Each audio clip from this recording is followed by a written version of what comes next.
Hey everyone, I just wanted to get on here for a few minutes just to send some encouragement your way. In the book of Proverbs, chapter 13, verses 12, it tells us that hope deferred makes the heart sick. And there's no doubt that there are many people in our world today who are facing unimaginable hopelessness. Their world has been just tossed upside down, inside out, and they are at their wits' end, and they are in the midst of a pit that they just can't seem to find any way out, and in life, we will not be exempt from hardships or trials or tribulations or persecutions or pressures or problems. These things will arise, but in the midst of these things, I just want you to be encouraged knowing that there is still hope.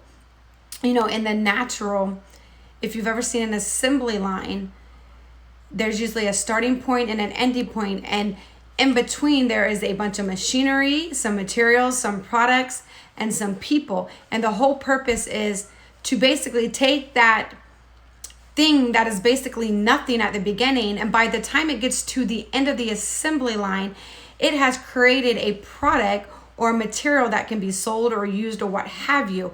Well, in life, that's kind of what troubles and hardships and problems do in our life.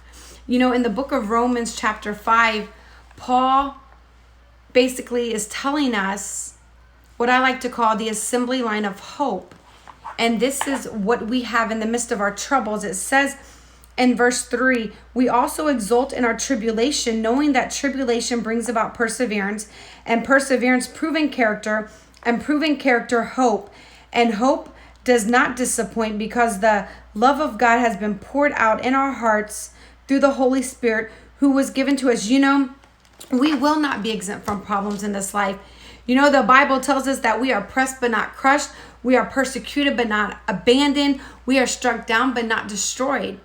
The Bible tells us that we will encounter trials and tribulations, but we can be of good cheer because Jesus has already overcome the world. And Paul has established the assembly line of hope. In this assembly line, the beginning point is trouble. And out of trouble, we know that usually it always seems like in the midst of trouble or problems or hardships or hard times, it's hard to see that there can actually be a purpose in those things. But the assembly line starts with trouble. And then as it moves down the assembly line, we see that from that trouble or that problem, that is producing perseverance. And then once that perseverance has been perfected or established in the way that it needs to be, it continues down the assembly line, and the next thing it creates is proven character. And then once that has been created and reached where it needs to be, it continues on down the assembly line. And the Bible tells us that at the end of the trouble, it produces hope. So regardless of what you're going through today, whatever you're faced with and the uncertainties of tomorrow, be encouraged knowing that from what seems like to be trouble and turmoil and problems and perseverance and hardships and hard times, from that, you can have hope.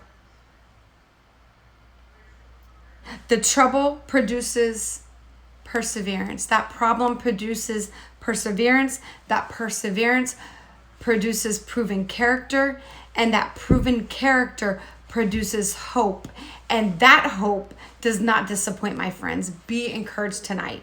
There is hope in the midst of the hardship. There's hope in the midst of the hopelessness.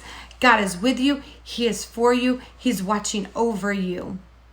We are praying for you. We love you. Be encouraged, and God bless you.